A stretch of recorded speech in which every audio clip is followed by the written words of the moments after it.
Hello there everyone.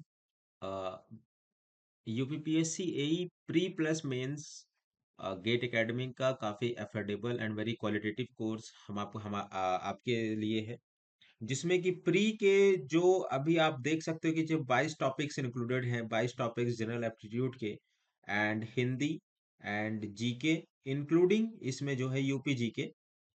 ठीक है, और इसके बाद जो मेंस के जो सारे टेक्निकल टॉपिक्स होते हैं, जो भी आपके 10-12 डिटेल सब्जेक्ट्स होते हैं, जो भी नोटिफिकेशन में मेंशन है, तो वो सारा कुछ हम आपको क्वाड्रपल वन में 1111 में मतलब 1100 से 11 रुपए में आपको दे रहे हैं for the branches of civil engineering, mechanical engineering and electrical engineering. काफी बच्चे इस कोर्स से लाभान्वित हैं एंड आपको भी ये कोर्स परचेज करके एनरोल करके विदाउट एनी टाइम वेस्टर लगना चाहिए, है ना। एंड आगे हम अब बात करेंगे आरआरबी जेई दो अभी जो इसमें आया है तो जिन लोगों का सिलेक्शन सीबीटी वन में नहीं हो पाया है unfortunately, may be because of बहुत सारे लोग जॉब में थे तो उनसे मुश्किल हो गया थोड़ा सा। ठीक है, एंड अगेन कुछ लोगों का ऐसा था कि अब जो है सीबीटी वन नहीं क्वालिफाई कर पाए एंड सीबीटी वन की तैयारी करना चाह रहे हैं, अब उनको CBT one plus CBT two दोनों करना होगा। ठीक है, तो उन उसके लिए उन लोग के लिए 777 का हमारे पास कोर्स है, CBT one plus CBT two for those who haven't qualified, right. आपने क्वालिफाई नहीं कर पाया, इसका मतलब कि आप जो है तैयारी नहीं थी आपकी उतनी, इसीलिए आप नहीं कर पाए unfortunately. So whatever be the reasons, maybe आपके पास टाइम लिमिटेड था तो that is maybe another reason.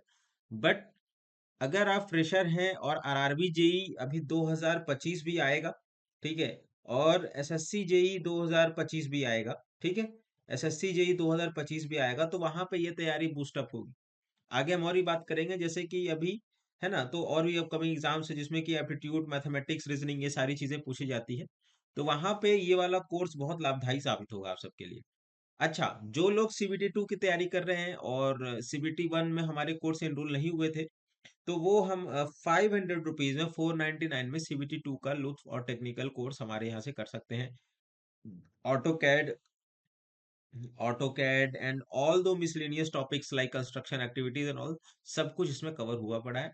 ठीक है, आप जाइए बैच में एनरोल करिए, डेमो देखिए और वहां से संतुष्ट होकर ये बैच परचेज करिए। 500 रुपए रिचार्ज के माफिक है एंड आई होप कि आपके पॉकेट पर बर्डन नहीं होगा।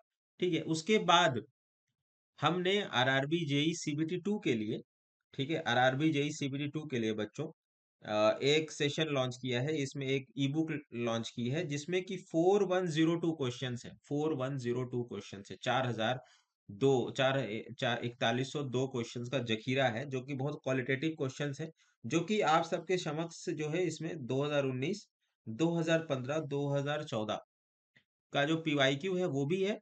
ठीक है, एंड उसके बाद 4102 के qualitative questions of CPT two, है ना, ये हमारी स्पेशलिटी है, तो आप वहां पे रेफर कर सकते हैं। प्राइस इसका होगा 333 रुपीज। तो it's only also it can B affordable for all of you. अगर 333 का कोर्स है, अगर आप ऑफिस गोइंग स्टूडेंट हैं एंड ऑफिस जाते हैं और जो भी पीवाईक्यू के साथ अपना अगर विश्लेषण करना चाहते हैं कि सीबीटी टू में क्या आ रहा है, कैसा आ रहा है, क्योंकि पेपर तो देखिए, पेपर यहाँ पे आसानी रहेगा। आपको क्या करना है, अपना डाइवर्सिफिकेशन बढ़ाना है थोड़ा सा, ठीक है, अपना स्पीड मैचअप करना है, आपको ज्यादा से ज्यादा चीजें पढ़नी है। तो ऐसे केस में अगर आपके पास ऑफिस में जा रहे हैं आप, ठीक है, अगर आप स्टूडेंट हैं एंड आपके पास टाइम नहीं है, maybe you are occupied with some other house course, घर में काम कर रहे हैं, चाय पीते पीते इसको रिफर कर सकते हैं, है ना। तो ऐसे करके चीजों को आपको टच में रहना पड़ेगा बहुत ज्यादा, आपको ज्यादा इसमें डेप्थ में चीजें नहीं पढ़नी है, लेकिन आपको जो है जानना होगा कि हाँ ये क्वेश्चन ऐसे बन रहा है, ये क्वेश्चन ऐसे बन रहा है, बिकॉज फॉर्मुलेटिव रहती है, सिंगल लाइन चीजें रहती हैं। तो यहाँ से आप मगअप कर सकते हैं और उसके लिए हमारे पास बेस्ट बुक है 4000 क्वेश्चंस का। ठीक है, उसके बाद हमने एसएससी जेई सिविल की ई बुक लॉन्च कर दी है, जिसमें कि 2007 से लेकर 2024 बहुत बड़ा क्वेश्चन का कल्ट, जो 2007 से लेकर 2024 का कल्ट है। जैसे कि आपको पता होगा कि 2023 से ये पेपर प्रीलिम्स हो गया है, प्रीलिम ऑब्जेक्टिव हो गया, सॉरी, ऑब्जेक्टिव हो गया है, ऑब्जेक्टिव हो गया है, दोनों प्री प्लस मेंस दोनों हो गए हैं ऑब्जेक्टिव, तो प्री प्री प्लस मेंस दोनों ऑब्जेक्टिव हो गए हैं। तो प्री में भी ऑब्जेक्टिव है ना, और मेंस में भी ऑब्जेक्टिव है, टेक्निकल, टेक्निकल इज कॉमन। तो उसके लिए सिविल की ई बुक, जो इसमें सब्जेक्ट वाइज और ईयर वाइज जो पीवाईक्यू का जखीरा है वो आपके सामने इस किताब में मेंशन्ड है। ठीक है, आप जाइए ई बुक का जो लिंक है वहां से आप डेमो लीजिए, है ना, और उसके बाद अपने तैयारी करिए। काफी अच्छी किताब है, काफी अच्छी होलिस्टिकली डिजाइंड है, काफी क्लैरिटी के साथ एक्सप्लेनेशन है। You can refer it and yes, मैं ये बुक बिल्कुल आप सब आपके लिए लाभदायी होगी। ठीक है। उसके बाद आरपीएससी एई। ठीक है, आरपीएससी एई का हमारे पास 1000 पोस्ट है, बहुत बड़ी वैकेंसी है राजस्थान वालों के लिए, राजस्थान स्टेट में जॉब करने का मौका। तो आरपीएससी प्रीलिम्स का जो कोर्स हमारे पास वो भी 777 में है ना, हमारे सारे कोर्स मेजरली 777 के हैं। तो आरपीएससी प्रीलिम्स इसमें राजस्थान जीके आप सबके लिए कवर है, राजस्थान जीके, राजस्थान जीके आप सबके लिए कवर है, काफी डिटेल में आता है, और टेक्निकल तो है ही है। ठीक है, टेक्निकल तो है ही है, और ये एग्जाम सितंबर 2025 में हो रहा है। ठीक है, तो अकॉर्डिंगली अभी आपके पास टाइम है, आप इसको प्रिपेयर कर सकते हैं। ठीक है। सीजी व्यापम छत्तीसगढ़ वालों के लिए सुनहरा मौका। ठीक है, छत्तीसगढ़ वालों के लिए सुनहरा मौका कि सब इंजीनियर बनने का जो है। ठीक है, वो भी आप यहाँ पे 777 में जाके इनरोल होके आप कर सकते हैं। सी बहुत अफोर्डेबल कोर्सेज है, एंड आपको बिल्कुल इसका लुत्फ उठाना चाहिए कि सीजी व्यापम जो 118 प्लस 86 पोस्ट का गेट एकेडमी का कोर्स है। तो यहाँ पे जो भी इससे पर्टेनिंग जो भी सारी सिलेबस है वो सारा कुछ हमने इंसर्ट करके आपको दिया है, और प्लीज इसका लुत्फ उठाइए, है ना, और तैयारी कीजिए। बिकॉज हमारे पास इतने सारे वीडियोस के कंटेंट है कि आपको कहीं और जाने की, यूट्यूब पे भी इधर उधर बफर करने की जरूरत नहीं पड़ेगी। ठीक है। उसके बाद GATE academy as well known for the GATE courses, है ना, गेट एग्जाम कोर्सेज। तो हमारे पास जो लोग गेट 2026 की तैयारी कर रहे हैं, तो उनके लिए 2222 में कोर्सेज अवेलेबल हैं। गेट 2027 में 3333, और गेट 2028 की जो लोग तैयारी कर रहे हैं, जो लोग काफी जागरूक बच्चे हैं कि जिनको लगता है कि वो काफी कुछ अच्छा कर सकते हैं, तो गेट 2028 में 5555 रुपए में आप जाके तैयारी कर सकते हैं और हमारे कोर्स का लुत्फ उठा सकते हैं। इसके साथ साथ कुछ मैं समराइज कर दूं आपको कि आरआरबी जेई 2024-25, एसएससी जेई 2024 से चला गया 2025, हमारे पास 777 में आपके पास है। कैंपस रिक्रूटमेंट ट्रेनिंग, है ना, अगर आप फाइनल ईयर में है, बच्चों फाइनल ईयर में है, अगर आप मेरी वीडियो देख पा रहे हैं, फाइनल ईयर में है, और आपका कैंपस होने वाला है, और कई सारी कंपनीज आ रही हैं, लोकल प्राइवेट या फिर जो भी जहाँ पे भी आप प्लेस होना चाहते हैं, वहाँ पे सिविल इंजीनियरिंग में आपका एंट्रेंस होने वाला है। तो कई सारे बच्चों को पता नहीं होता है कि कैंपस में क्या भरना है, क्या नहीं बोलना है, कैसे बोलना है, कैसे नहीं बोलना है। तो उसके लिए कैंपस रिक्रूटमेंट ट्रेनिंग 777 रुपीज में अवेलेबल है। ऑल स्टेट एईजेई का कोर्स हमारे लिए 777 का अवेलेबल है ना। Smart course and dopamine course, काफी लोग डोपामीन कोर्स के बारे में नहीं जानते हैं, तो आप हमारे कॉन्टैक्ट नंबर पे जाएं गेट एकेडमी के, तो वहां से ही कर सकते हैं। ईएससी का नॉन टेक, जो लोग ईएससी 2025 की तैयारी कर रहे हैं, जिसका एग्जाम 8 जून को है, तो वहां पे ईएससी नॉन टेक पूरा 777 में कवर है ना। और गेट का subject wise and combo courses भी अवेलेबल है।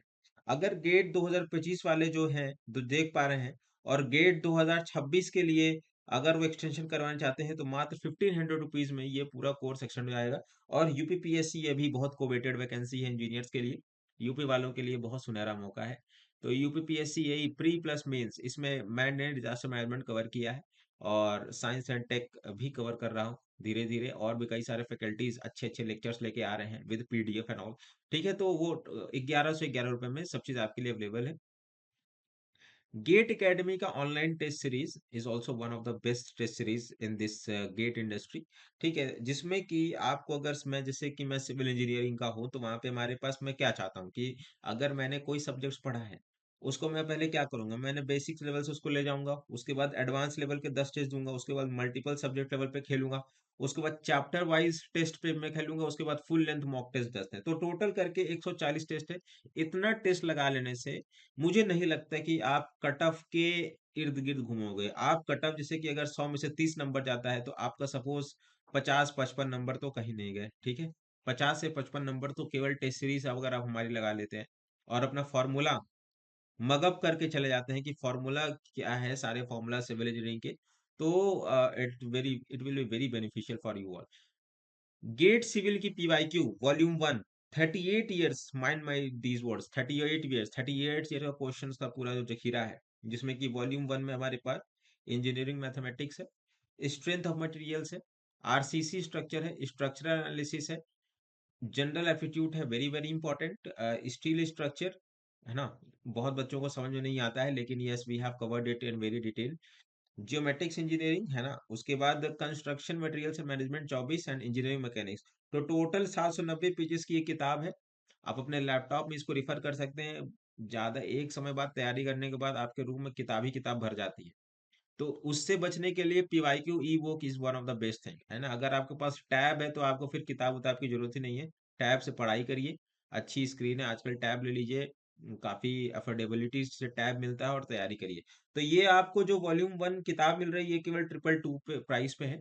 एंड गूगल लिंक, इसका लिंक डिस्क्रिप्शन में होगा आपके पास, आप जाके वहां से रेफर कर सकते हैं। उसी तरीके से बच्चों, गेट सिविल पीवाईक्यू वॉल्यूम 2 है।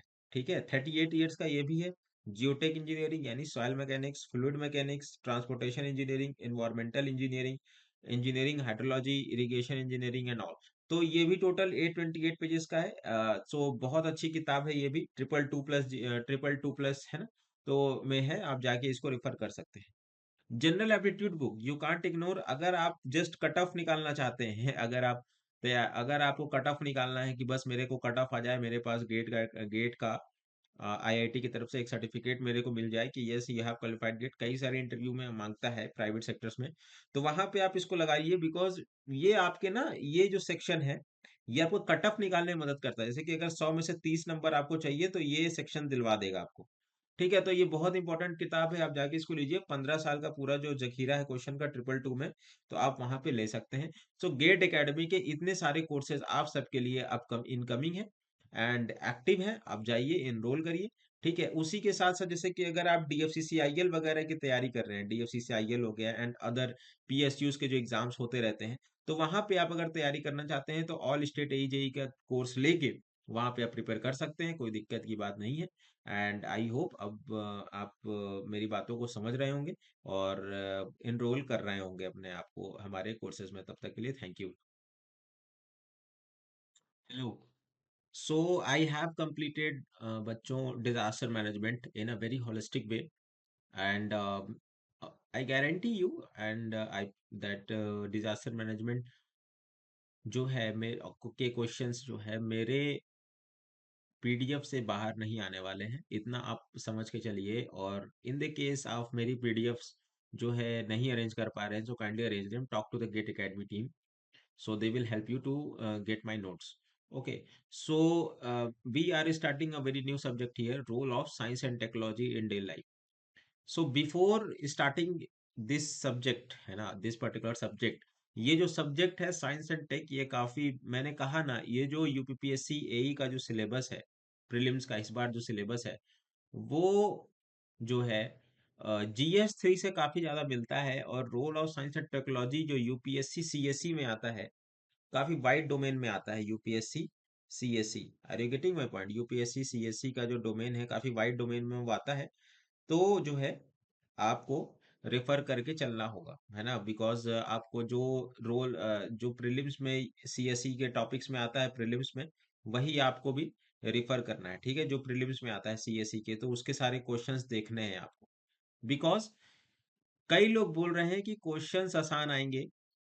ठीक है, कई लोग बोल रहे हैं कि क्वेश्चंस आसान आएंगे, ऐसा है वैसा है, तमाम चीजें। मैं नहीं मानता इस चीज को कि क्वेश्चंस आसान आसान आएंगे या कैसे आएंगे। I don't rely on this things कि क्वेश्चंस कैसे आ रहे हैं कैसे नहीं आ रहे। कहने का मतलब कि कंपटीशन बढ़ रहा है। आपने यूपीपीएससी यूपीपीसीएस का पेपर देखा होगा, मे बी, अगर हो ना हो तो देख लीजिएगा कि 48 सेकंड वहां ही मिलते हैं। ठीक है, ऑब्जेक्टिव आंसर करने के लिए, और 48 सेकंड यहाँ भी मिल रहे हैं आपको एक जीएस का क्वेश्चन आंसर करने के लिए। नो डाउट कि टॉपिक पहले हैं, बट क्या पता कुछ भी हो जाए यार। ठीक है, आपको प्रिपेयर फॉर वर्स्ट करना है। Mark my words, you have to prepare for worst.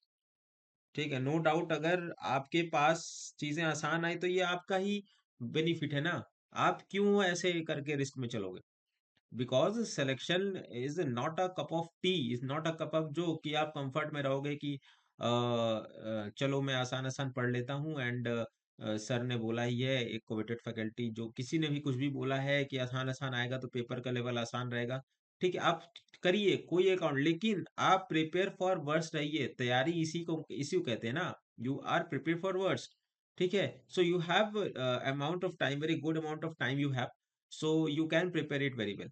सो बिना किसी अब फालतू की चीजों की बात किए, so let's dive into this science and technology. तो मैं आपके सामने पीसी में एक नोट्स तैयार करके लाया हूँ, ठीक है, तमाम सोर्सों से, तमाम जो भी सारे जो पर्टेनिंग टॉपिक्स है वहां से क्या क्या क्वेश्चन पूछे जाते हैं from the UPSC cult also, that क्या क्या लेटेस्ट क्वेश्चंस एक्सेप्ट हो सकता है। सो वन बाय वन मैं आपको चीजें समझाते चलूंगा। ये सब्जेक्ट की रिक्वायरमेंट है कि आपको काफी वर्सेटाइल रहना पड़ेगा, वर्सेटाइल सब्जेक्ट है ये, ठीक है। यहाँ पे कुछ भी जो है, इसीलिए उसको सबसे लास्ट में दिया है। बट वर्सेटाइल सब्जेक्ट है, पढ़ना तो आपको सब जाना है, ठीक है। वर्सेटाइल सब्जेक्ट है, कभी यहाँ से पूछ रहा है, कभी इस टॉपिक से पूछ रहा है, तो यू है it's a very wide domain, ठीक है। वाइड डोमेन का सब्जेक्ट है ये बच्चों। पहले मैं आपको बता दूं कि ये वाइड डोमेन का सब्जेक्ट है, वाइड डोमेन, समझ रहे हैं? वाइड डोमेन का सब्जेक्ट है, इसको जो है एक पर्टिकुलर नोट से, there is no particular note for it. I am again repeating, there is no particular note for it. If anyone is saying that, mark my words, they are just bluffing you, ठीक है। No particular notes. Disaster management का जैसे मैं आपको दे दिया एक notes में कि 60 पेजेस के नोट्स थे, वो वहां से दे दिया, लेकिन इसका कोई नोट्स नहीं है, because science and technology is wide domain, क्या पता क्या पूछ दे यार। तो इसको जो कवर करना है वो मैं अभी आपको बताऊंगा कि वाइड डोमेन का सब्जेक्ट है, वर्सेटाइल सब्जेक्ट है, ठीक है। आपको पहले से बेसिक नॉलेज होनी चाहिए, क्योंकि यहाँ मैं आपसे बेसिक बेसिक चीजें नहीं डिस्कस करूंगा ना। आप सब इंजीनियर्स हैं, और मैं मानता हूं कि आप लोग ने 10वीं 11वीं 12वीं पीसीएम पढ़ के आए हैं, आप लोग फिजिक्स केमिस्ट्री मैथमेटिक्स पढ़ के आए हैं, तो वो जो है आपको हेल्पफुल रहेंगे। इन द केस आपके पास नहीं है, that no one can help you in this subject. So let's let's go through it one by one. तो ठीक है, तो हम मैंने वही चीजें लिखी हैं कि overall introduction to science and technology, right, could be vague, है ना, and difficult as the syllabus is not well defined। Are you getting my point? कि सिलेबस इसमें वेल डिफाइंड नहीं है, तो it can be very difficult for you to tackle this, ठीक है। और जो अभी यूपीपीएससी का जो कल्ट रहा है, however you will be not going to this, but yes, जो बेसिक साइंसेस जो क्वेश्चंस आते हैं वो अब टेक्नोलॉजी के डोमेन के हो गए हैं, ठीक है। तो यहाँ पर जो आप एक्सपेक्ट कर सकते हैं क्वेश्चंस, वो लगभग 5 to 7 क्वेश्चंस यहाँ पे आप एक्सेप्ट कर सकते हैं प्रीलिम्स में, ठीक है। क्वेश्चंस कैसे रहेंगे? आपके क्वेश्चंस ज्यादातर रहेंगे कैसे? एनालिटिकल रहेंगे और कॉन्सेप्चुअल रहेंगे, ठीक। और ऐसे रहेंगे कि नॉन साइंस बैकग्राउंड वाले जो बच्चे हैं वो भी आंसर कर पाए, ठीक है। और मतलब उसको आप, अगर जनरल नॉलेज है आपकी, है ना, तो ऐसे रहेगा कि लेकिन आप तो सब साइंस बैकग्राउंड वाले ही बच्चे हैं, लेकिन yes, current affairs remain important for this science and technology. Are you getting my point? Current affairs remain very important for science and technology, so you have to go through it.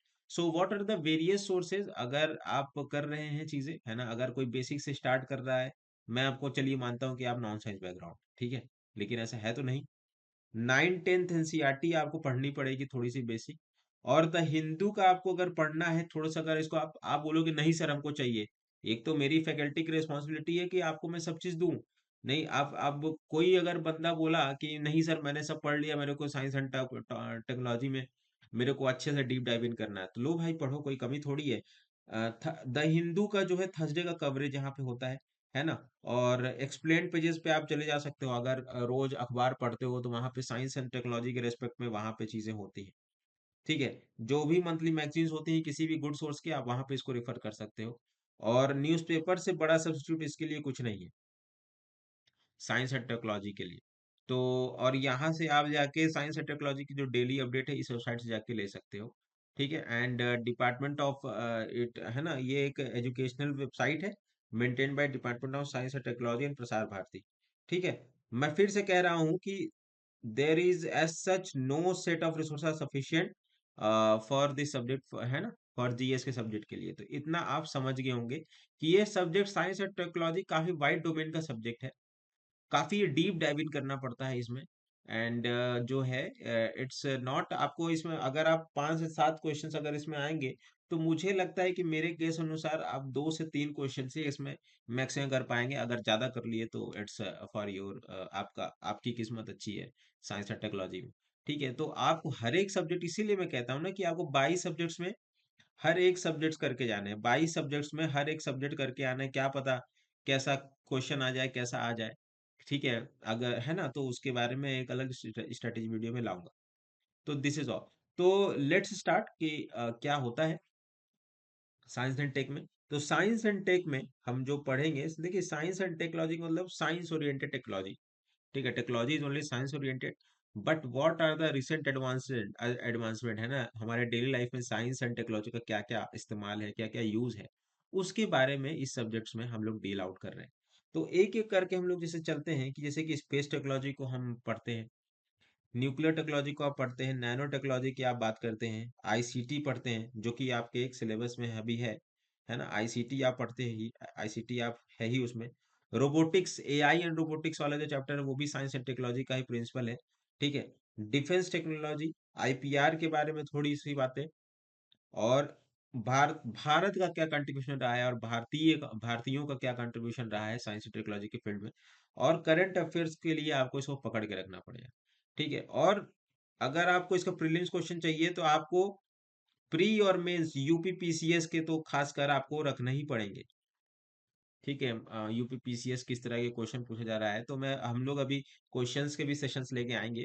तो UP PCS में prelims and mains में क्या क्या चीजें हैं, तो वो भी डिस्कस किया जाएगा। ठीक है, तो अब हम लोग एक एक करके तो आप देख सकते हैं कि इतनी सारी जो इंपॉर्टेंट टॉपिक्स हैं वो कवर हो रहे हैं, उनका यही सारी चीजों से साइंस एंड टेक्नोलॉजी घिरा पड़ा हुआ है। ठीक है, तो इनका जो डोमेन है वो काफी वाइड है। राइट, इनका जो डोमेन है, space technology, nuclear, nano technology, ICT, robotics, defence technology, intellectual property rights, right, and उसके बाद जो है हमारे पास इंडियंस का क्या है। तो ये तो बहुत एवर एंडिंग टॉपिक्स हैं, क्या पता है क्या उठा के दे दे। Are you getting my point कि this subject is not as such, no sources of sufficient, ठीक है, for any subject I am telling you. तो आपको जहां से आपको मल्टीपल सोर्सेस से इसमें पढ़ाई करनी होगी। ठीक है, आप बिल्कुल लाइटली नहीं ले सकते। अपने स्टेट में अगर आपको एई बनना है, तो एसडीओ की पोस्ट पानी है, गेस्टेड ऑफिसर बनना है, तो ठीक है।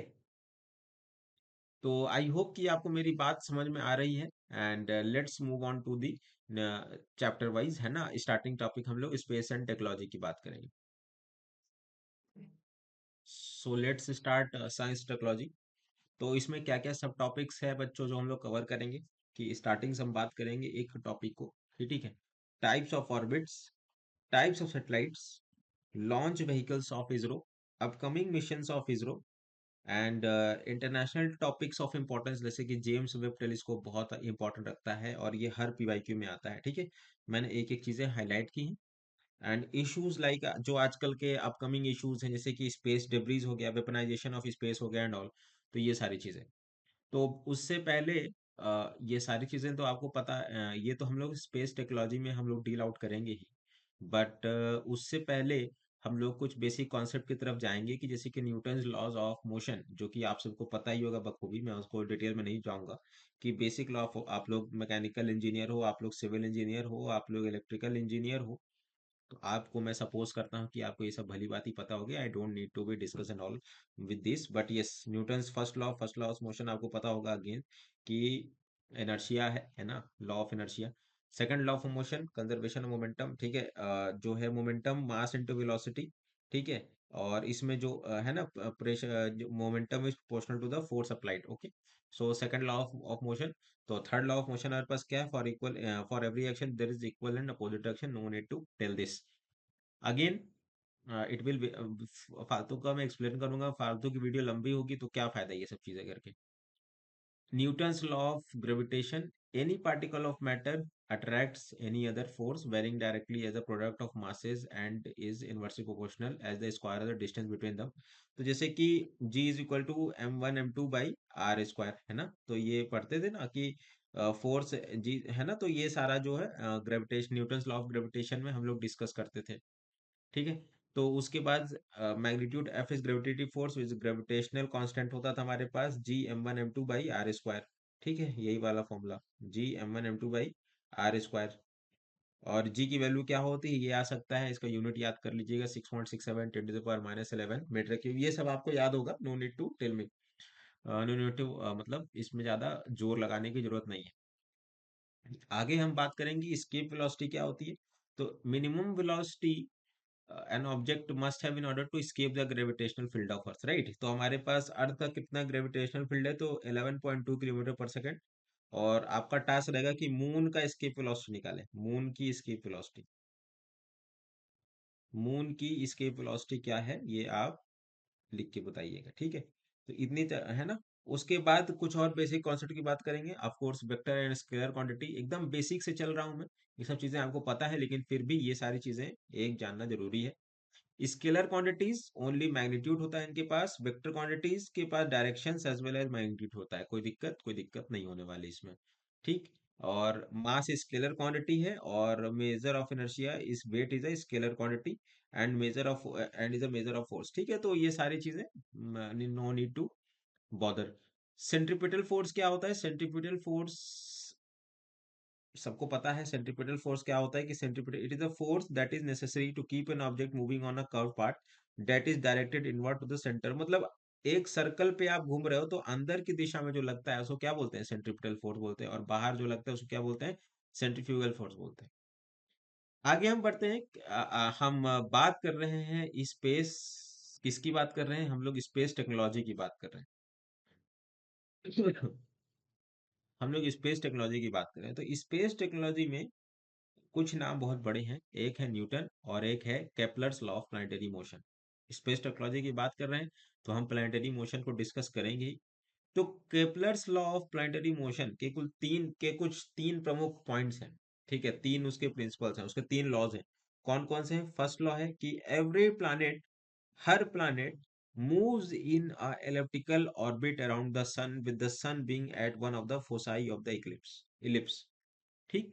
Every planet moves in a elliptical orbit, can you see this orbit, ये आपका इलिप्टिकल ऑर्बिट है। एवरी प्लैनेट, जैसे कि ये सपोज अर्थ है, ये मूव कर रहा है in its elliptical orbit, okay, with the sun and with the sun being at one of the foci, ये फोसाई है सन, है ना। तो at foci on the ellipse, ठीक है। तो ये सारी चीजें हैं। इलिप्स क्या होता है, it is a close curve part generated by a point in such a way that sum of the distance of two points is constant, ठीक है। That is ellipse, general definition of ellipse. So this is all. सो ये सारी बातें हैं आपके सामने कि इलिप्स क्या है, and sorry Kepler's law of planetary first law इसका क्या कहता है। अगले लॉ की ऊपर चलते हैं, ठीक। तो ये आपको इलिप्स के कुछ पार्ट है, मैं आपको बता दूं कि इलिप्स के कुछ ये आपके जो बड़ा वाला लाइन होता है एक इलिप्स का, तो इसको कहते हैं मेजर एक्सिस, और इसको कहते हैं क्या, माइनर एक्सिस।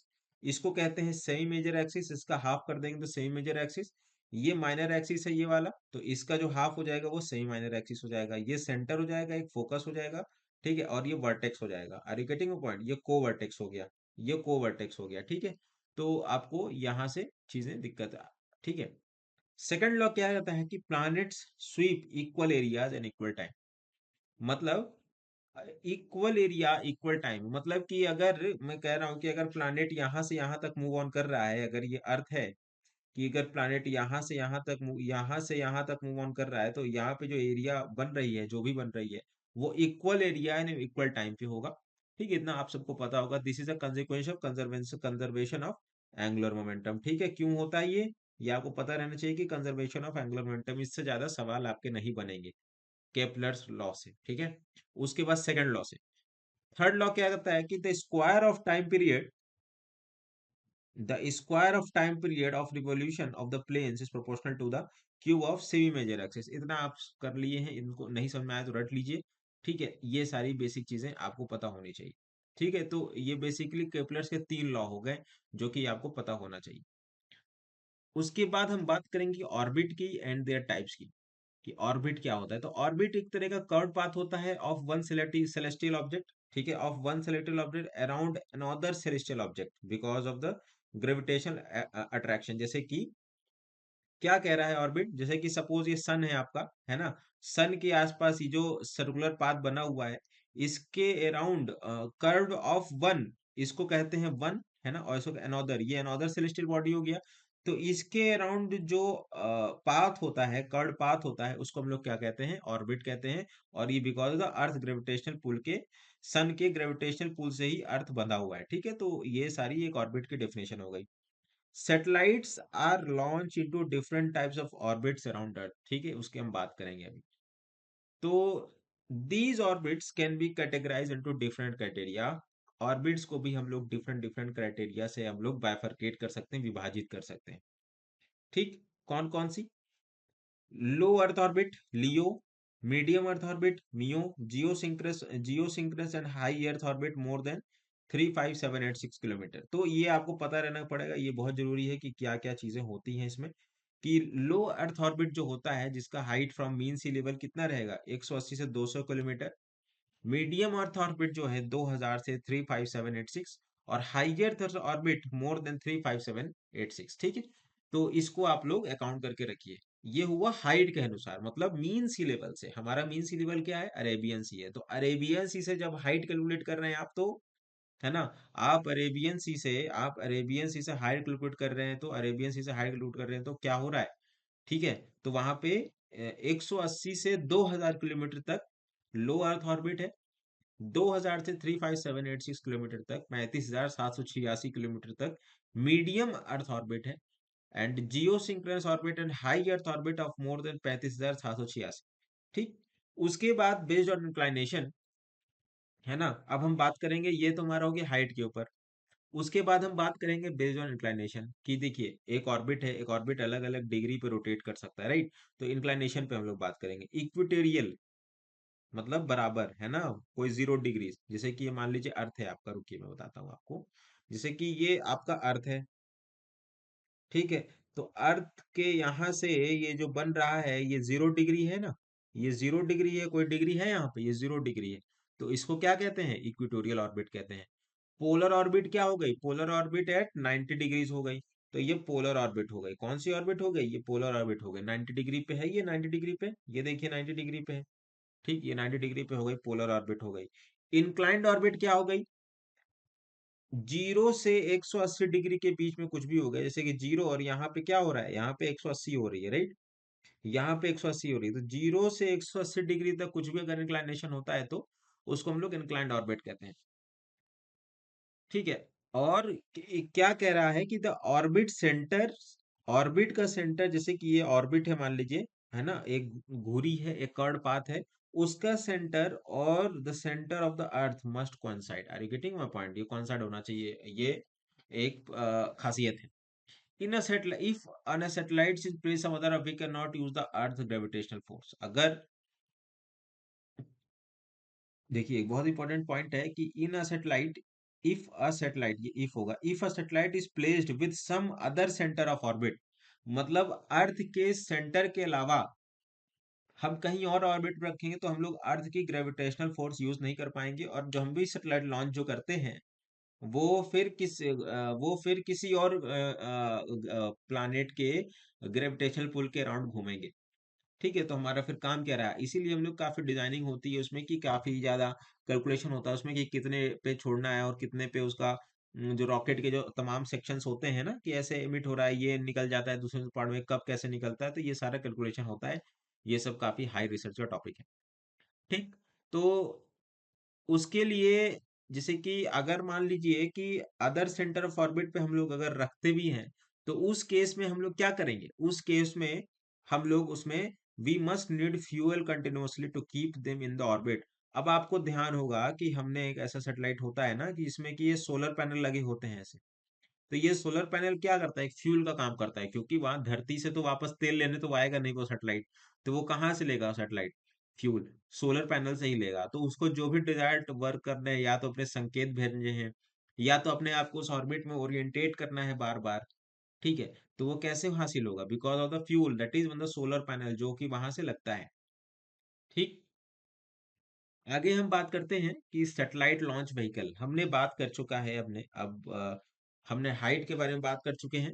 एंड उसके बाद हम बेस्ड ऑन इंक्लिनेशन, ठीक है, इसके बारे में हम बात कर रहे हैं।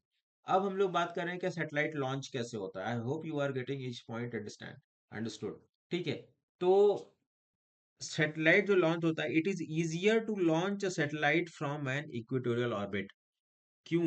इक्वेटोरियल ऑर्बिट, जैसे कि अर्थ है मान लीजिए,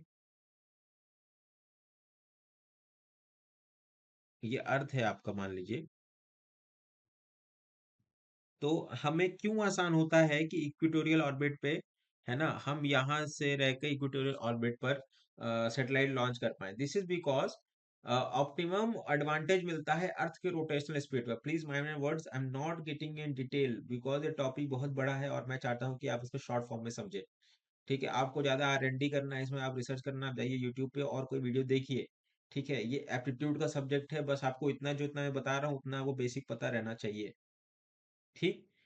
this is because such satellite जो भी हम करते हैं तो वहां पे अर्थ के रोटेशनल स्पीड का एडवांटेज होता है। ठीक, उसके मोमेंटम का एडवांटेज होता है, अर्थ घूम रही है वहां पे क्योंकि अर्थ की स्पीड वहीं पे सबसे ज्यादा होती है। ठीक, अर्थ की स्पीड वहीं पे सबसे ज्यादा होती है। ठीक है, तो स्पीड ओवर कितनी ज्यादा रहती है? 1650 किलोमीटर पर आवर की स्पीड से घूमता है। तो मोस्ट सैटेलाइट्स इसीलिए, जो श्रीहरिकोटा है, श्रीहरिकोटा, है ना, आप देखते होंगे कि वहीं से क्यों होता है, तो बिकॉज ऑफ ईस्टर्न कोस्ट पे ही है, तो वो ईस्टर्न कोस्ट पे are launch from the eastern coast. तो वो हमारा जो इक्वेटोरियल से पास ही पड़ता है, और वहां पे समुद्र भी है ना, इंडियन ओशन भी है and all those, bay of Bengal भी है। तो अगर कुछ भी हादसा होता है तो रॉकेट जो है, अगर मान लीजिए कुछ यहाँ पे है श्रीहरिकोटा, तो यहाँ पे कुछ भी होता है तो अगर रॉकेट कुछ भी होता है तो बे ऑफ बंगाल में ही गिरेगा जाके। ठीक, and again it is very close to the equatorial axis जहां पर स्पीड ऑफ अर्थ ज्यादा होती है। ठीक, उसके बाद देखिए एक और खास बात, on the surface of the earth each static point is moving eastwards at around 800 miles per hour.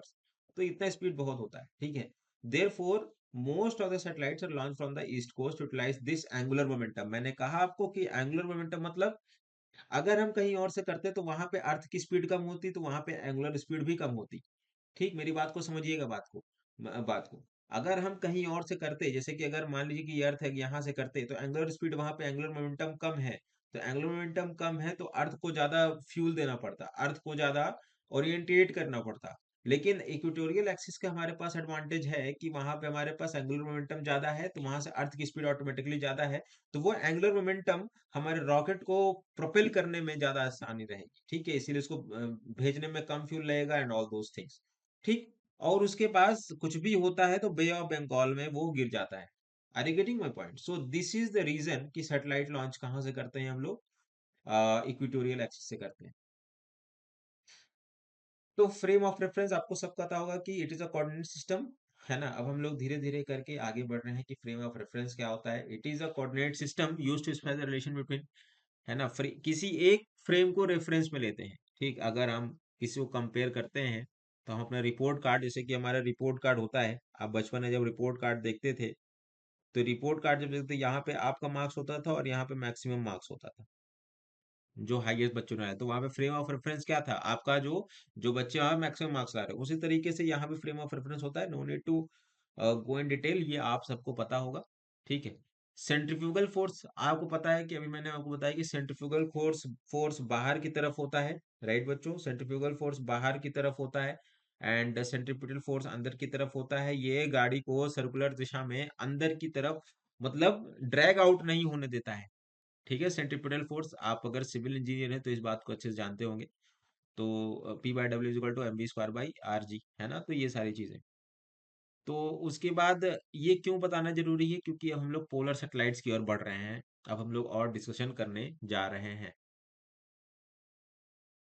तो बात करते हैं अब पोलर सैटेलाइट्स की। तो despite that, polar orbits are very useful because as the earth rotates below the satellite, it can observe the entire earth by being in the polar orbit। समझे बात को कि पोलर सैटेलाइट क्या है, कि despite that polar orbits are very useful because polar orbits मतलब समझे आप लोग, जो 90 डिग्री में इंक्लाइंड है, मतलब जैसे कि ये अर्थ है, सॉरी, जैसे कि ये अर्थ है, अर्थ का शेप आपको पता होगा कि अर्थ का शेप है ऑब्लेट स्फेरॉइड। ठीक, ऑब्लेट स्फेरॉइड, जैसे कि आपको पता होगा कि जैसे सपोज ये अर्थ है एंड अर्थ के जो ये 90 डिग्री पे रोटेट करता है, ये पोलर सैटेलाइट हो गई, है ना। ये अगर यहाँ पे रोटेट कर रहा है तो 90 डिग्री से जो बना, दैट इज पोलर, कि वेरी यूजफुल होता है कि as the earth rotates below the satellite, है ना, earth rotate below the satellite can नॉजर below the entire earth being in the polar orbit, है ना। तो polar orbit provide an excellent view of polar regions, क्योंकि जो polar regions हैं, ये वाला जो रीजन्स हैं, तो इसके नीचे अगर पोलर करेगा तो क्या होगा कि, अरे यार सिंपल सी बात है, अगर आप किसी पुल के ऊपर खड़े हो, है ना, और पुल के ऊपर ऐसे आप खड़े हो, ठीक है, यहाँ पे आप खड़े हो, तो यहाँ से आपको इसका व्यू तो बढ़िया ही मिलेगा। वही कहना चाह रहा है कि पोलर सेटेलाइट का व्यू बहुत बढ़िया है, तो which is very important for climatic studies. Are you getting my point? So यही सारी बात हुई। तो पोलर ऑर्बिट क्या होगी, आपको समझ में आया कि पोलर ऑर्बिट ये वाली हो गई, इसको कहते हैं पोलर ऑर्बिट, और इसको क्या कहते हैं, इक्वेटोरियल ऑर्बिट। इक्वेटोरियल ऑर्बिट की क्या खासियत है कि ये 0 डिग्री, 0 डिग्री पे होता है। ठीक। तो हम बात कर रहे थे कि ऑर्बिट का क्या क्या बाइफरकेशन है अभी। फर्स्ट ऑफ ऑल तो बेस्ड ऑन हाइट पे हो गया था, इंक्लाइनेशन पे आपको बता दिया था। तीसरा क्राइटेरिया क्या है, तीसरा क्राइटेरिया है बेस्ड ऑन शेप। सर्कुलर है तो जियो स्टेशनरी, है ना, and some polar satellite use this also. Electrical है तो most satellites are placed here, ठीक है, बेस्ड ऑन शेप ओनली। तो इलिप्सिटी क्या होती है, तो एक मतलब इलिप्सिटी, आप कैसे हैं, आपका चेहरा कैसा है, तो स्क्वायर चेहरा है ना। ये टेप कैसा है, ये टेप कैसा है, ये टेप कैसा है, ये सर्कुलर शेप में है, तो इसको सर्कुलर कह दिया गया। उसी तरह से इलिप्सिटी, इलिप्सिटी का मतलब वो इलिप्स शेप में है, ठीक है।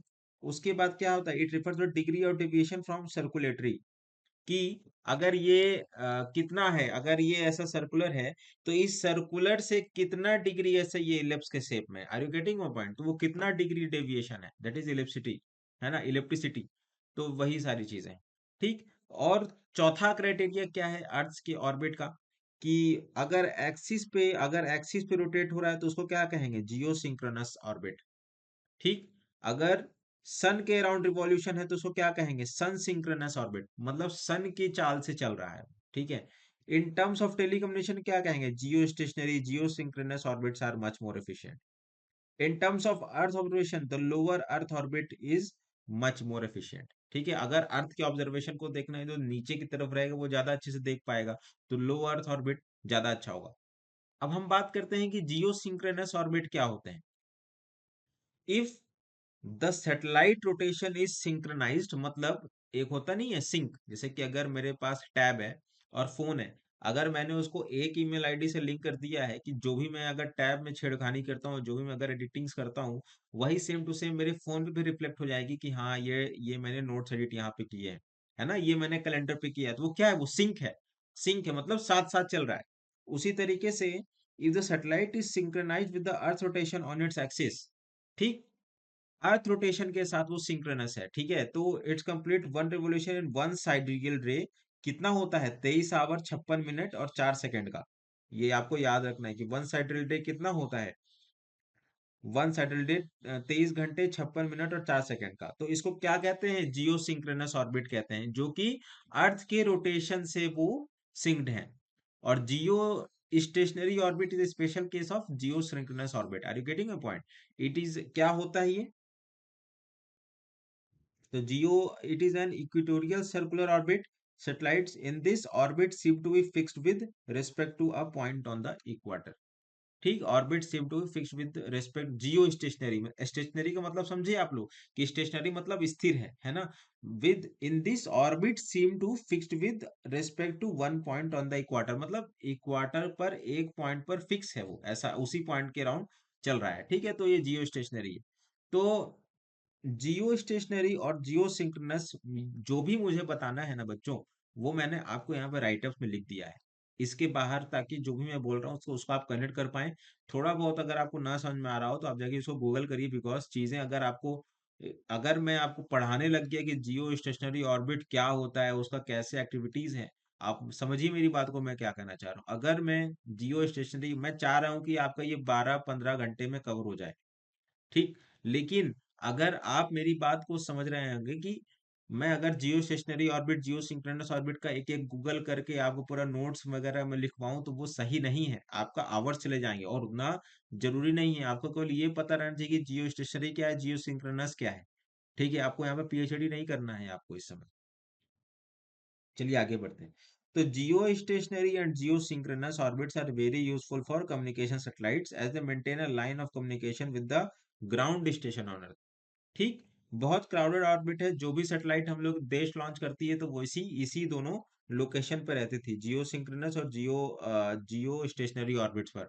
ठीक है।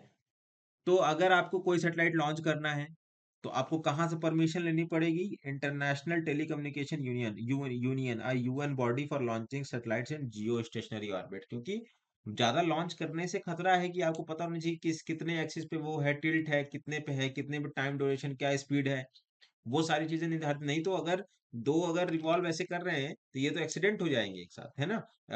हादसा हो जाएगा। तो जो भी है तो कोलाइड कर जाएंगे। तो इसीलिए यहाँ से परमिशन लेनी पड़ती है कि कौन सारी चीजें, बिना इनकी परमिशन के आपको नहीं मिलता है। ठीक। तो ये आप देख पा रहे होंगे कि जियो stationery and geosynchronous satellite क्या होता है। जियो स्टेशनरी मतलब ऑर्बिट पर किसी एक पॉइंट पर फिक्स्ड करके वो जियो स्टेशनरी करता है, और जियो सिंक्रोनस मतलब अर्थ के अर्थ के रोटेशन से सिंक होकर वो ऑर्बिट सिंक होता है। तो ये हमारे पास एंगल ऑफ इंक्लिनेशन है। ठीक। तो बात करते हैं कि अभी तक हमने क्या क्या डिस्कस कर लिया। ठीक है।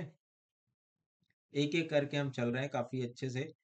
लेक्चर शुरुआत हुई कि हमने स्पेस टेक्नोलॉजी का टाइप ऑफ ऑर्बिट डिस्कस किया, टाइप ऑफ सैटेलाइट्स के बारे में हम बात कर रहे हैं, टाइप ऑफ ऑर्बिट्स हम अभी कर रहे हैं, टाइप्स ऑफ सैटेलाइट्स अभी पढ़ेंगे, लॉन्च व्हीकल। ठीक है। न्यूटन्स फर्स्ट लॉ क्या होता है, सेकंड लॉ ऑफ मोशन क्या होता है, थर्ड लॉ ऑफ मोशन क्या है, and Newton's law of gravitation क्या है, escape वेलोसिटी क्या है, वेक्टर एंड स्केलर क्वांटिटीज क्या है, right. Kepler's law of planetary motion क्या कहता है, फर्स्ट लॉ से क्या कहते हैं, एंड ये पार्ट्स ऑफ फिलिप्स क्या कहता है, सेकंड लॉ क्या कहते हैं, थर्ड लॉ क्या कहते हैं, ऑर्बिट्स एंड देयर टाइप्स क्या है, क्राइटेरिया बेस्ड ऑन हाइट, है ना? ऑर्बिट का हम क्लासिफिकेशन कर रहे हैं, तो बेस्ड ऑन हाइट क्या है, बेस्ड ऑन इंक्लाइनेशन क्या है। ठीक। सैटेलाइट लॉन्च कैसे करते हैं, कहाँ कैसे, क्या क्राइटेरिया है, क्यों हम लोग इक्वेटोरियल एक्सिस लेते हैं, एंड उसके बाद जो है सेंट्रीफ्यूगल फोर्स और सेंट्रीपिटल फोर्स पर डिफरेंस क्या है, पोलर सैटेलाइट्स का क्या एडवांटेज है। ठीक। ये आप देख पा रहे हो, पोलर ऑर्बिट से ये आपका इक्वेटोरियल ऑर्बिट है, बेस्ड ऑन शेप है, इलिप्टिसिटी क्या है, कितनी है, बेस्ड ऑन अर्थ मोशन है, जियो सिंक्रोनस ऑर्बिट है, जियो स्टेशनरी ऑर्बिट है। ठीक। तो अभी तक इतनी सारी बातें हो गई। तो यही कुछ बातें को मैंने समराइज करके यहाँ लिखवाया है कि a satellite maintains its orbit by balancing two factors. कौन कौन से फैक्टर्स हैं?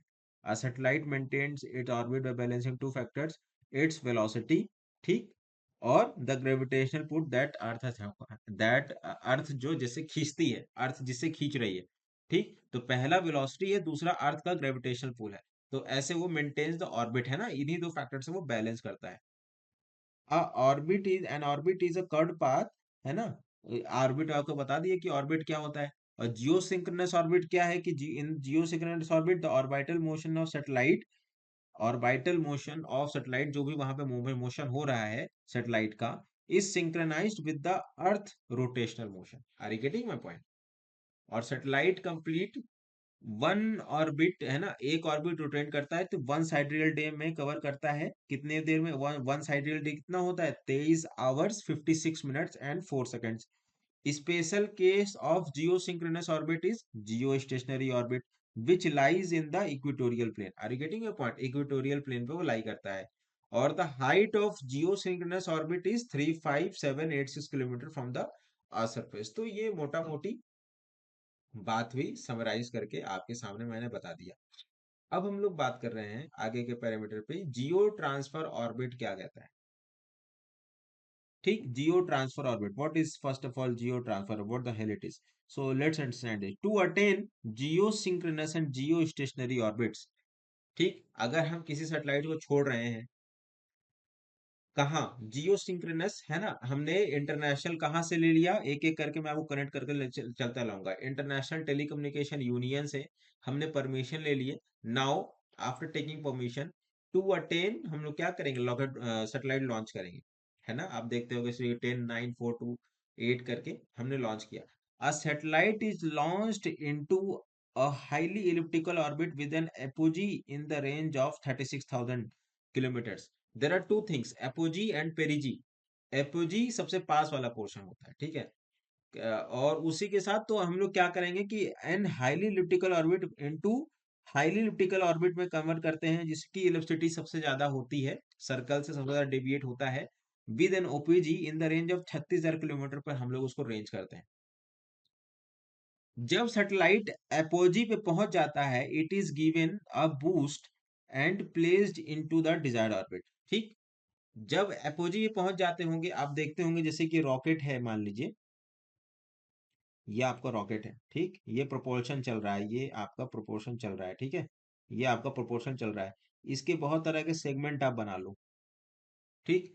पहला हुआ कि अर्थ, ये जो पहला जो थ्रस्टर्स होते हैं यहाँ पर, जो पहला जो जेट जैसे उड़ता है तो जो थ्रस्ट मिलता है, तो ये आपको अर्थ की ग्रेविटी को इंक्वायर करने के लिए होता है कि चलो अर्थ की ग्रेविटी से आप बाहर आ गए। उसके बाद ये धीरे धीरे जो मूवमेंट्स हैं, अब धीरे क्या होगा कि एपोजी के पास जैसे पहुंच गया, वैसे बाद उसको जो है एक और जर्ग चाहिए। जैसे आपने प्री निकाल लिया, आप एक ऑर्बिट पे पहुंच गए हो, आपने अर्थ की ग्रेविटी को आपने आपने एक, जो अमूमन जो सारे लोगों से, जो लोग थे, जो लोग प्री नहीं क्लियर कर पाए, उनके से आप तुलना में आप आगे पहुंच गए हो। अब आपको और थ्रस्ट चाहिए, और थोड़ा सा मेहनत चाहिए, और बूस्ट चाहिए, है ना, ज्यादा नहीं, थोड़ा सा। तो डिजायर्ड ऑर्बिट में आप पहुंच जाओगे और आपका यूपीएई में सिलेक्शन हो जाएगा। ठीक, उसी तरह से these temporary orbits are called Jio transfer orbit. जो एपोजी में आप जैसे पहुंचे, आप प्री जोन में जैसे आप पहुंचे, आप प्री जोन में जैसे आप पहुंचे, तो उसको क्या कह रहा है वहां पे, जियो ट्रांसफर ऑर्बिट्स कह रहा है, that is termed as geo transfer orbits. Are you getting my point? This is called apogee motor firing. Are you getting my point? Very easy point I have studio. The boost is also possible at perigee, but apogee boosts are used more commonly, क्योंकि apogee पास पड़ता है। ठीक है, दो points होते हैं point के। ठीक, तो ये सारी बात हुई कि ये देखिए एक एक करके मैंने सारी चीजें आपको बताई हैं कि जियो स्टेशनरी ऑर्बिट है ये, ट्रांसफर ऑर्बिट हो गया, उसके बाद ऑर्बिट आफ्टर बर्न वन, है ना, यहाँ पे बर्न किया, ठीक है, उसके बाद बर्न टू पे आया, उसके बाद थ्री पे आया। तो ऐसे ऐसे करके एक सर्टेन, है ना, एक साथ नहीं लगता, नहीं तो बहुत सारा एक्सीडेंट्स हो सकते हैं, है ना, बहुत सारी चीजें, अगर मशीनरी डिफेक्ट आ गया, कुछ भी आ गया, डिफेक्ट्स आ गए, ठीक, तो ऐसे करके काउंट किया जाता है, एक एक साथ नहीं, धीरे धीरे करके be reach to the stage. ऐसे ही जैसे आपकी जर्नी है, आप एक फेलियर पाते हो, फिर दूसरे पे पास होते हो, उसी तरीके से ये वाली भी चीजें, ठीक है। तो काफी बखूबी आपको समझाया कि क्या है। अब आगे बढ़ते हैं कि सन सिंक्रोनस ऑर्बिट क्या कहती है, सन सिंक्रोनस ऑर्बिट क्या होती है। In these orbits, satellite orientation is fixed relative to the sun throughout the year. Are you getting my point? हम वहां पे क्या बात कर रहे थे, जियो सिंक्रोनस ऑर्बिट की बात कर रहे थे हम। अब यहाँ पे क्या बात कर रहे हैं, सन सिंक्रोनस। जियो सिंक्रोनस में क्या था कि जो मूवमेंट है वो अर्थ के रिलेटिव रोटेशन पर गवर्न हो रही है। एंड सन सिंक्रोनस ऑर्बिट का क्या है कि यहाँ पे fix relative to the suns throughout the year, है ना, फिक्स्ड ओरिएंटेशन जो है सन के थ्रू आउट द ईयर घूमते रहती है। Whenever satellite observes a given ground location, the sun is around the location in the sky. ठीक, समझ गए आप? Whenever satellite observes a given a ground location, the sun is around the same location, है ना, सन के orientation पे है, तो वही सारी चीजें हैं। ठीक, ये ज्यादा आपके काम का नहीं है, आपके काम का जियो स्टेशनरी और जियो सिंक्रोनस था, जो आपको बता दिया। ये थोड़ा सा फैक्टर ऑफ सेफ्टी के लिए मैंने और आपको बता दिया। Thus the satellite passes through a given point the planet surface at the same local time, ठीक, same solar local time. This consistent lighting is very useful criteria for satellite that images the earth surface, क्योंकि अर्थ की रोशनी से, जो सन की रोशनी जो अर्थ से पड़ रही है, उससे हमारे पास इमेजिंग काफी अच्छी हो जाती है। ठीक, तो इससे क्या होता है कि scientist can compare images across several years without worrying about extreme changes in lighting and shadow. Are you getting my point? Often satellites are placed into orbit 600 से 800 kilometre at an inclination of 94 to 98 degree celsius. because of this it's also called polar sun synchronous orbit। are you getting away? मतलब ये 90 degree के आसपास रहता है, तो इसको हम लोग क्या कह रहे हैं, पोलर सन सिंक्रोनस ऑर्बिट, है ना। तो ये केवल एक बात हुई, सन सिंक्रोनस ऑर्बिट, ये सारी बातें हो। तो ये सारी बातें हुई, सन सिंक्रोनस ऑर्बिट क्या होता है, नो नीड टू दिस, ये मैंने आपको एक्स्ट्रा है। इन द केस आपको और थोड़ा सा डीप डाइविंग करना होगा तो आप देख सकते हो। उसके बाद हम टाइप ऑफ सैटेलाइट्स के बारे में बात करेंगे कि कितने तरह के सैटेलाइट्स हो सकते हैं। आइए देखते हैं एक एक करके। कम्युनिकेशन सैटेलाइट्स हो सकते हैं, कम्युनिकेशन सैटेलाइट्स होता है हमारे पास। अर्थ ऑब्जर्वेशन सैटेलाइट होते हैं, नेविगेशनल सैटेलाइट होते हैं हमारे पास, स्पेस साइंसेस सैटेलाइट्स होते हैं, एक्सपेरिमेंटल सैटेलाइट्स होते हैं, स्मॉल सैटेलाइट्स होते हैं, और यूनिवर्सिटी और एकेडमिक इंस्टीट्यूशन सैटेलाइट्स होते हैं। ठीक, जैसे कि एमआईटी का है, कुछ अपना अपना है, तो ये सारी चीजें इंस्टीट्यूशनल हो गई, या फिर इसरो के कुछ हो गए, तो ऐसे करके। ठीक है, तो कम्युनिकेशन सैटेलाइट्स पे आप आगे बात करते हैं। ठीक है, इतना आपको पता रहना चाहिए कि आप एक बार मेरे नोट्स जब आप गो थ्रू कर लेंगे तो आपको पता चलेगा कम्युनिकेशन सैटेलाइट। तो कम्युनिकेशन सैटेलाइट क्या होती है? They create a communication channel between a source and transmitter receiver in a different location, है ना? They create a channel, एक चैनल स्थापित करते हैं। चैनल मतलब एक तरीके के, मतलब आप समझिए कि एक संपर्क स्थापित करने की संरचना कह लीजिए, जिसमें कि सोर्स जो ट्रांसमिट करता है और रिसीवर एट डिफरेंट लोकेशन, है ना? अगर जैसे कि मान लीजिए कि ये सोर्स है और ये रिसीवर है, ठीक है, और ये सैटेलाइट है, ये सैटेलाइट है, ठीक। तो ऐसे जा रहा है, फिर ऐसे जा रहा है, are you getting your point? तो ये कम्युनिकेशन सैटेलाइट का फीचर हुआ। ठीक है, there are generally placed in where, they are generally communication satellite कहाँ प्लेस करते हैं? जियो सिंक्रोनस ऑर्बिट्स में प्लेस करते हैं, इसीलिए जियो सिंक्रोनस ऑर्बिट में बहुत भीड़ रहती है, जैसे कि मैंने आपको बताया अभी। Wait a minute, where I told you that, ये देखिए, वो जियो है ना, तो ये can maintain line of communication, are you getting a point? ये लाइन ऑफ कम्युनिकेशन है, ठीक। तो ये लाइन ऑफ कम्युनिकेशन आपको दिख रहा होगा, ये line of communication with the ground station, तो इसीलिए कम्युनिकेशन सैटेलाइट को इस एक्सिस में रखा जाता है, इस ऑर्बिट में रखा जाता है, ठीक। उसके बाद क्या इसका कुछ इसरो का कम्युनिकेशन प्रोग्राम के तहत हमारे पास कौन कौन सा है? हमारे पास देखिए इनसैट है, Indian national satellite is one of the largest in the Asia Pacific region, are you getting my point? तो सम रिसेंट एग्जांपल कौन कौन से हैं? सीएमएस है, जी सैट है, जी सैट 31 है, are the latest communication satellite of ISRO. तो ये आ सकते हैं आपके एग्जाम में। Here CMS means communication satellite and GSAT means geosynchronous satellite, everything clear? ठीक, आगे बढ़ते हैं। Application of communication satellites, television and radio, tele education, है ना? इसरो के बहुत सारे एडुसेट प्रोग्राम चलते हैं दूर दराज के क्षेत्रों में, जहाँ पे आप देखे होंगे कि जो रॉकेट मैन है, जो मूवी है, एक वेब सीरीज है रॉकेट, रॉकेट मैन, तो वहां पे जो है विक्रम साराभाई का जो कंट्रीब्यूशन है, डॉक्टर एपीजे अब्दुल कलाम का जो वेब सीरीज है, तो वहां पे आपको ये सारा के बारे में, ये सारी चीजों के बारे में आपको पता चलेगा, ठीक। जहाँ पे होमी जहांगीर बाबा का एक बहुत अच्छा वेब सीरीज है, तो उसको आप जाके रेफर कर सकते हैं। टेलीमेडिसिन, आजकल आप देखते होंगे कि मोबाइल पर डॉक्टर्स ऐप के थ्रू अवेलेबल रहते हैं, तो हाउ इट इज पॉसिबल? दूर दराज के क्षेत्रों में कैसे पॉसिबल है? Because of this only. आप देखते होंगे कसाब ने, आपको मैं क्या, कसाब की बात आपको याद आ गई कि उसने tele receiver, tele satellite phone लिया था। सेटेलाइट फोन से वो पाकिस्तान कांटेक्ट करता था, ठीक है। तो वो सेटेलाइट फोन से, because of this satellite only, because of this INSAT only, है ना, ये सारे सेटेलाइट की वजह से कसाब ने इसी की मदद से किया था, ठीक। तो ये आपको समझ में आ गया होगा। उसके बाद टेली विलेज रिसोर्स लोकेटर है ना?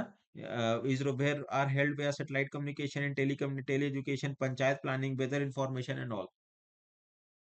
लेटेंसी क्या होती है? बफरिंग आप समझते हैं? बफरिंग, अगर आप मेरी वीडियो देख पा रहे हैं, अगर वो मैं ऐसे हिल रहा हूँ, तो वीडियो यहाँ, मैं अगर यहाँ पे इतना तेजी से हिल रहा हूँ, तो ये वहां पे ऐसे धीरे से हिल रहा होगा, दैट इज लेटेंसी। मतलब लैग कितना है, लेटेंसी सब आपको समझ में आता होगा, टेक्निकल चीज, टेक्निकल लोग हैं आप लोग, तो लैग आपको समझ में आ रहा होगा कि लेटेंसी क्या होती है, ठीक। तो ये सारी चीजें हैं। अगेन वी सेट, ठीक है। तो ये सारी चीजें हैं कि कम्युनिकेशन सैटेलाइट और ये सारी चीजें, Nisar mission and navigation satellite, तो इसके बारे में हम अगले लेक्चर में देखेंगे कि क्या क्या चीजें हैं। तब तक के लिए good bye, and I will give you notes, okay.